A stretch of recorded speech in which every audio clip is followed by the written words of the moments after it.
Good morning बच्चों। आज मैं आपको हिंदी व्याकरण के अंतर्गत 5-8 प्रत्यय के बारे में पढ़ाने जा रही हूँ। प्रत्यय क्या है, इसके पहले हमने आपको उपसर्ग के बारे में बताया था, ठीक है, पहले उसको जान लीजिए। तो उपसर्ग क्या है? जो शब्दांश शब्द के प्रारंभ में लगकर उसके अर्थ में परिवर्तन ला देते हैं, वह कहलाते हैं उपसर्ग। बहुत छोटा सा अंतर है उपसर्ग और प्रत्यय में, और यदि इसी में आप जो है थोड़े से भी कंफ्यूज हुए तो वो सब कुछ गलत हो जाएगा। और प्रत्यय क्या है? जो शब्दांश शब्द के अंत में लगकर उसके अर्थ में परिवर्तन ला देते हैं, वह कहलाते हैं प्रत्यय। उपसर्ग में प्रारंभ और प्रत्यय में अंत।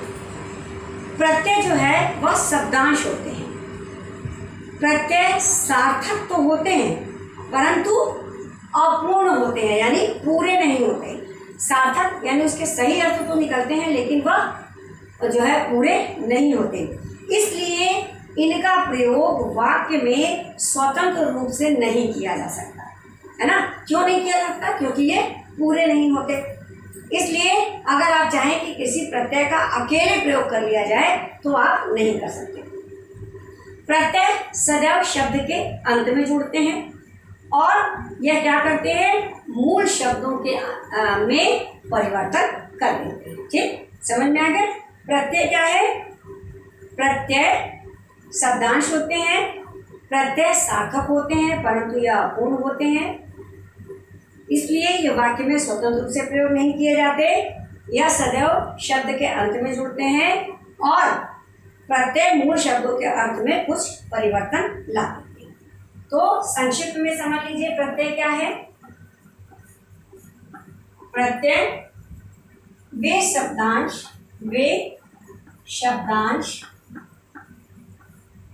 जो शब्द के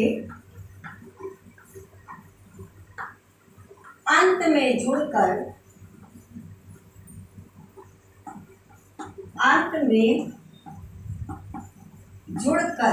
है ना, शब्द के अंत में जुड़कर कुछ परिवर्तन ला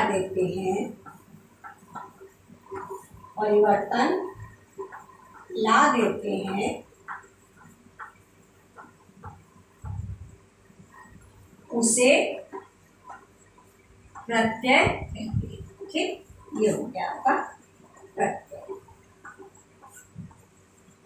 वे शब्दांश जो शब्द के अंत में जुड़कर कुछ परिवर्तन ला देते हैं उसे प्रत्यय कहते हैं। अब देखिए प्रत्यय के भेद।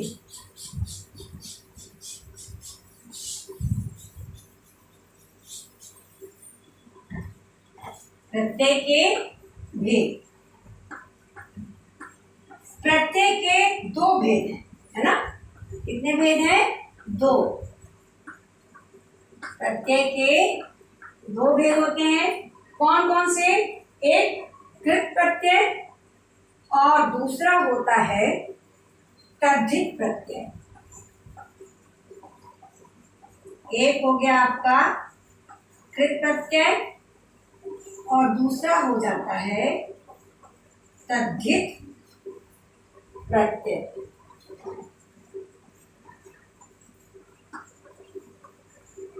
ठीक, दो भेद हो गए। कौन कौन से? एक कृत प्रत्यय और एक तद्धित प्रत्यय। जो प्रत्यय धातुओं अथवा क्रियाओं के अंत में जो लगकर नए शब्दों का निर्माण करते हैं, है ना। जो प्रत्यय धातुओं अथवा क्रियाओं के अंत में लगकर नए शब्द का निर्माण करते हैं वह कहलाते हैं कृत प्रत्यय। जो प्रत्यय धातु जानते हैं ना, क्रिया का मूल रूप धातु कहलाता है। धातुओं या क्रियाओं के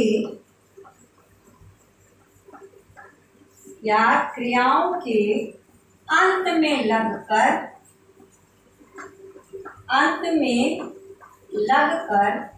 नए शब्द का निर्माण करते हैं। नए शब्द का निर्माण करते हैं, निर्माण करते हैं, उसे क्या कहते हैं? उसे कृत प्रत्यय कहते हैं। ठीक, उसे कृत प्रत्यय कहते हैं।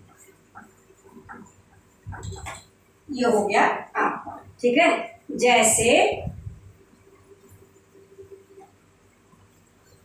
लिख, धन, आवट। ऐसे प्रत्यय कौन सा है? आवट। धातु कौन सा है? लिख, है ना। लिख धातु जब ये क्रिया रूप में बनेगा तो लिखत लिखता लिखंती हो जाएगा। तो लिख धातु हो गया और आवट जो है वह प्रत्यय हो गया, तो क्या हो जाएगा? लिखावट। ये हो गया। जो प्रत्यय धातुओं या क्रियाओं के अंत में लगकर नए शब्द का निर्माण करते हैं उसे जो है कृत प्रत्यय कहते हैं। ठीक है, जैसे लिख, धन, आवट। लिख धातु और आवट प्रत्यय। ठीक है, और लिख का क्रिया रूप क्या होगा? लिखत। तो इस तरीके से यह हो गया आपका कृत प्रत्यय।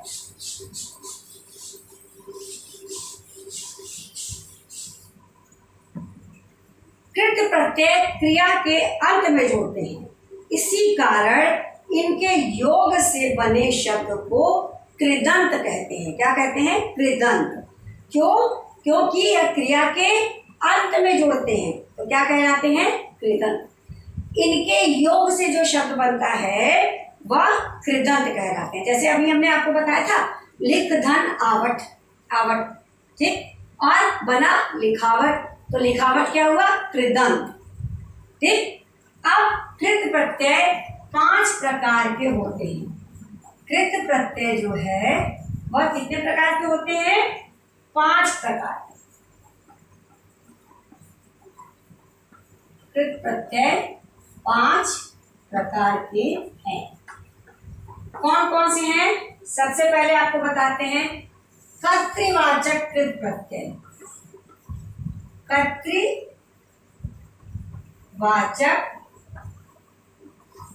कृत प्रत्यय। ठीक, अब कर्तृवाचक कृत प्रत्यय क्या है? कर्ता। कर्तृ माने कर्ता, करने वाला। कर्ता का बोध कराने वाले प्रत्यय कृतवाचक कृत प्रत्यय कहलाते हैं ना। क्या है इसमें? क्या होता है? कर्ता का बोध होता है, जो काम कर रहा है उसका बोध होता है कर्तृवाचक प्रत्यय में। ठीक, कर्ता का बोध होता है यानी कर्ता का ज्ञान कराता है। जैसे कि प्रत्यय हो गया यल और धातु से मेल इसका बना अड़, धन, यल यानी अड़ियल, सड़ियल, मरियल। तो इस तरीके से जो है यह क्या? मरियल कौन? इंसान, मरियल जैसा इंसान होगा, चाहे जानवर होगा। सड़ियल जैसे मान लिया सड़ा हुआ फल हो गया, सब्जी हो गई। तो यह फिर अब इसके बाद दूसरा आपका आ जाता है कर्मवाचक कृत प्रत्यय। दूसरा आपका हो गया कर्मवाचक। देखिए पहले में उसने कर्ता का ज्ञान कराया, अब दूसरा क्या है? कर्मवाचक। कर्मवाचक। ठीक, इसके लिए कारक का ज्ञान होना बहुत आवश्यक है। ये सब कारक ही हैं। कारक 8 होते हैं ना, कर्ता, कर्म, करण, संप्रदान, अपादान, संबंध, अधिकरण, संबोधन। तो अगर आपको कारक का ज्ञान है तो आप कुछ भी व्याकरण में बड़े आसानी से कर सकते हैं। तो ये 5 प्रकार के, ये सब देखिए कारक ही है। कर्ता, कर, पहले हमने आपको कर्ता बताया, अब ये कर्म बता रहे हैं। तो ये कर्मवाचक कृत प्रत्यय क्या है? कर्म का बोध कराने वाले। साधारण सी बात है, यह क्या कराते हैं? कर्म का बोध कराते हैं, यानी जो काम किया जा रहा है ना, कर्म का बोध कराते हैं। जे कर्ता द्वारा जो कर्म किया जा रहा है तो कर्म का बोध करा रहे हैं। ठीक, अब इसके बाद देखिए तीसरा आ गया आपका करणवाचक।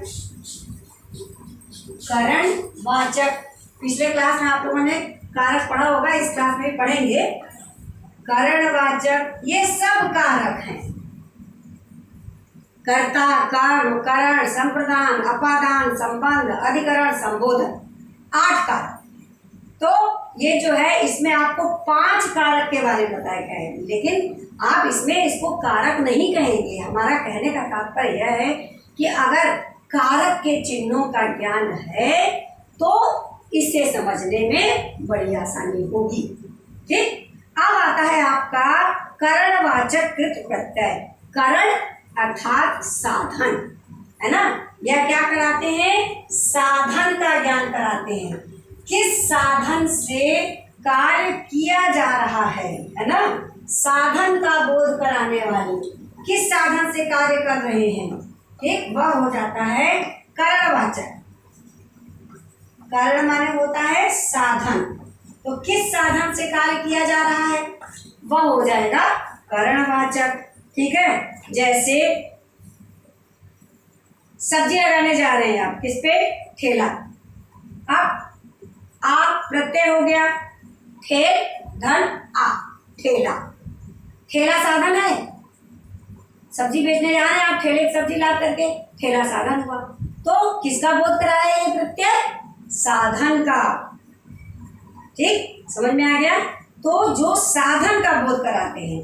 फिर उसके बाद आपका चौथा आ जाता है भाववाचक कृत प्रत्यय। भाववाचक कृत प्रत्यय, इसमें किसमें का बोध कराएगा? भाव का। चौथा आपका आ गया भाववाचक, किसका ज्ञान कराएगा? यह भाव का। नाम से स्पष्ट है, क्रिया में व्यापार या भाव का बोध कराने वाले प्रत्यय, है ना। भाव का बोध कराते हैं। किसका बोध कराते हैं? भाव का। भाव का बोध, भाव ये मोल भाव नहीं, जो आपके एक्सप्रेशन है उसके, है ना, जो आपकी वेशभूषा है उसकी, भाव का बोध कराते हैं, है ना। जैसे औती प्रत्यय हो गया चुनौती, आई प्रत्यय हो गया चढ़ाई, भाव है चढ़ाई का, है ना, बहुत ऊपर चढ़ना है, चढ़ाई का भाव, है ना। दिखावा का भाव, दिख धन आवा, तो ये किसका बोध कराया इसने? भाव का। अब पांचवा आपका आ जाता है, पांचवा आ गया क्रियार्थक कृत प्रत्यय। क्रियार्थक, क्रिया के अर्थ का बोध कराना। इसका क्रिया के अर्थ का, संज्ञा, अव्यय अथवा विशेष प्रकार के क्रिया शब्दों का बोध कराने वाले प्रत्यय क्रियार्थक प्रत्यय कहलाते हैं। संज्ञा, ठीक, अव्यय है, छोटी छोटी चीजें बस ध्यान देने योग्य हैं। अगर आप ध्यान से इस चीज को देखेंगे, सुनेंगे और समझेंगे तो आप बड़े आसानी से कर पाएंगे। अथवा विशेष प्रकार के क्रिया शब्दों का, अथवा विशेष प्रकार के क्रिया शब्दों का बोध कराते हैं। क्रिया शब्दों का बोध होता है और कहलाते हैं क्रियार्थक कृत प्रत्यय, है ना। ये हो गया आपका क्रियार्थक कृत प्रत्यय।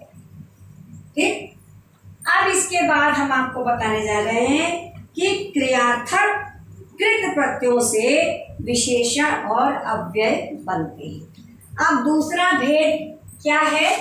तद्धित प्रत्यय। एक तो हमने आपको बताया था कृत प्रत्यय, जो हमने आपको बता दिया कर्ता, कर्म, करण, है ना, फिर भाववाचक, फिर क्रियार्थक, ये कृतवाचक प्रत्यय के भेद हो गए।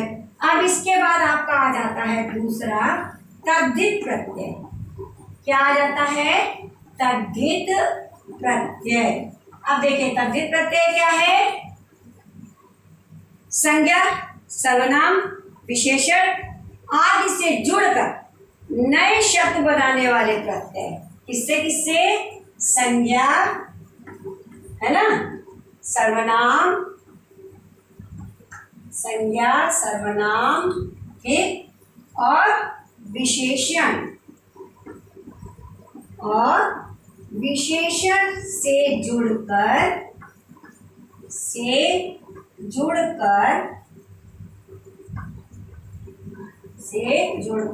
नए शब्द बनते हैं। ठीक है, नए शब्द बनाने वाले क्या कहलाते हैं? कृत प्रत्यय। ठीक, ये हो गया आपके कृत।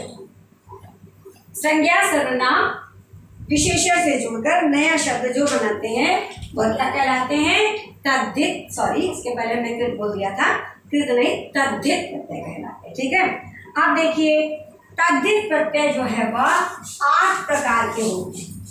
तद्धित प्रत्यय कितने प्रकार के होते हैं? 8। कृत प्रत्यय कितने प्रकार के थे? 5। अब तद्धित प्रत्यय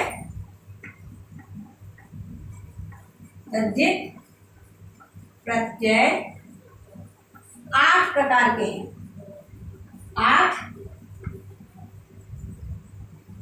8 प्रकार के हैं। कौन कौन से हैं? देखिए, नंबर 1 कर्तृवाचक। कर्ता का बोध कराना। क्या है कर्तृवाचक? कर्ता का बोध कराने वाले। ठीक, कर्तृवाचक तद्धित प्रत्यय कहलाते हैं। फिर दूसरा आपका आ जाता है भाववाचक। वही है जो हमने कृत प्रत्यय बताया था। भाववाचक, भाव का बोध कराने वाले। ये क्या करते हैं? कर्ता का बोध, इसमें कर्म नहीं है। ये क्या करते हैं? भाव का बोध। ठीक, फिर नंबर 3 संबंधवाचक। देखिए कारक में हमने बताया था संबंध का कारक भी होता है। संबंध वाचक किसका बोध कराएंगे? संबंधवाचक संबंध का बोध कराते हैं। ठीक, संबंध का बोध। अब इसके बाद आपका आ जाता है चौथा लघुतावाचक। लघु माने छोटा, लघुतावाचक है ना। लघुतावाचक में क्या है? लघु अर्थात छोटी वस्तु का बोध कराना। लघु माने होता है छोटा ना, छोटी वस्तु का बोध, ये हो गया। ठीक, फिर इसके बाद अब इसको इरेज करके बताते हैं 5वां नंबर।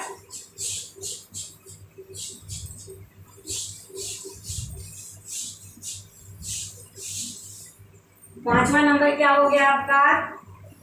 5वां नंबर आपका आ गया स्त्रीवाचक।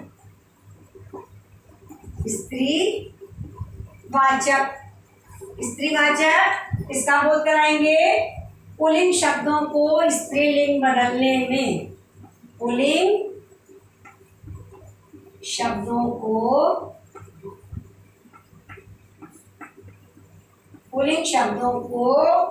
स्त्रीलिंग शब्दों में बदलना। पुल्लिंग शब्दों को क्या करना? स्त्रीलिंग में बदलना। अब इसके बाद छठवां क्या होगा? छठा आपका हो जाएगा गुणवाचक, यानी गुणों का ज्ञान कराना। मीठा, खट्टा, तीखा, है ना। गुणवाचक गुण का बोध कराने वाले, है ना। जैसे गुण का बोध, गुणों का बोध कैसे? मीठा, खट्टा, तीखा, वो तो ठीक, लेकिन उसके अलावा ऐसे मान लिया कोई बहुत बुद्धिमान है, कोई बहुत चतुर है, कोई मायावी है ना, कोई बहुत जो है वो है लोगों को अपनी बातों में फंसाने वाला है ना। तो इस तरीके से क्या होता है, कोई बहुत धार्मिक प्रवृत्ति का है, कोई बहुत शैतान टाइप है, तो उसके गुणों का बोध कराते हैं। फिर उसके बाद आपका आ जाता है 7वां सादृश्यवाचक, यानी एक समान दिखना। सादृश्यवाचक समता या समानता का बोध, है ना, किसी से समानता का बोध। ये हो गया आपका सादृश्यवाचक। ठीक हो गया। फिर उसके बाद 8वां आपका आ जाता है गणनावाचक। गणनावाचक यानी काउंटिंग जो आप समझते हैं, है ना। तो गणनावाचक यानी कि संख्या का बोध कराना। किसका बोध कराना? संख्या का बोध, है ना। ये आपके हो गए तद्धित प्रत्यय। तो कृत प्रत्यय हमने आपको 5 बताए। कौन कौन से? कर्ता, कर, करण, भाव, है ना। फिर उसके बाद जो है हमने आपको बताया क्रियार्थक। तद्धित प्रत्यय हमने आपको 8 बताए। कर्तृवाचक, भाववाचक, संबंधवाचक, लघुतावाचक, स्त्रीवाचक, गुणवाचक, सादृश्यवाचक और गणनावाचक। तो बच्चों, उम्मीद है कि पाठ 8 प्रत्यय आपको भली भांति रूप से समझ में आ गया होगा। ठीक, अगर इससे संबंधित आपको कोई भी परेशानी हो, कुछ भी पूछना हो तो आप आसानी से पूछ सकते हैं।